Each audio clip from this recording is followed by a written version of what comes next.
Hi folks, good morning, Caroline here, and day 3 of my lockdown diary today. And today I wanted to talk about stories. Now, this isn't as in once upon a time type stories.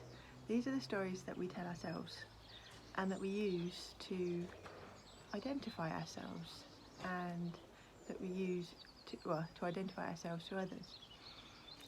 And how sometimes it's these stories that hold us back.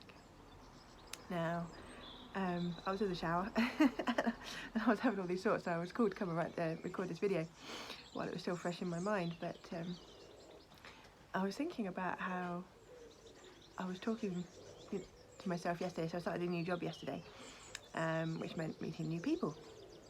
When you meet new people, they're curious to know about you and want to know who you are and what you do and where you're from and a little bit about you. And I found on certainly a number of occasions that I was describing myself in the same way I've described myself for years. It's just like there was a script that just like came out, and as I could hear myself saying these things, and I was thinking, yeah, but Caroline, that's not true anymore. So for example, chocolate is a big one.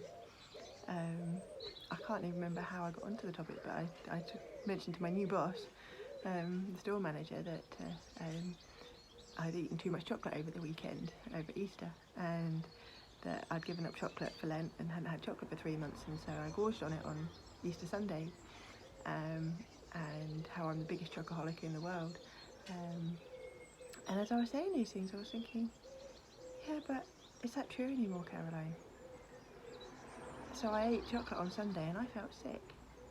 I ate it because the story told me that I should. The story, the pattern for years told me that this is what I do. You know, I've given up chocolate for Lent for 22 years now, I think, since I was 18.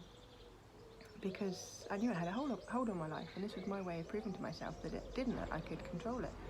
And it was a way of kind of breaking a habit and resetting myself every year. And every year, Easter comes, I get given Easter eggs, and I have to eat them because the story in my head tells me I have to. Because my story in my head tells me that I like chocolate. Because the story in my head tells me I identify as a chocoholic. The story in my head tells me that that's how everyone sees me, and so I can't let them down either. I can't disappoint them. And so